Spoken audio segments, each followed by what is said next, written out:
Hello guys, ito na yung ginawa ko. Kaya ayan na. Ilagyan ko na ng cheese ng konti sa taas. Ayan na sa taas.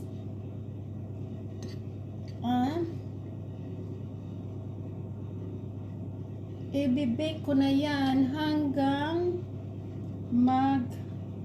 ayan na. Ito na guys. Look, ayan na. Kalat. Tapos ilagay ko na dyan sa oven. I-bake ko hanggang brown ang sa taas. At saka ready na para mamayang hapon o gabi. Ano nangyari?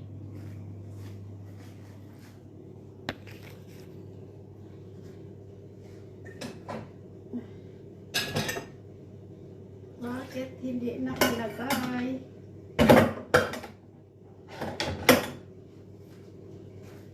Ito na.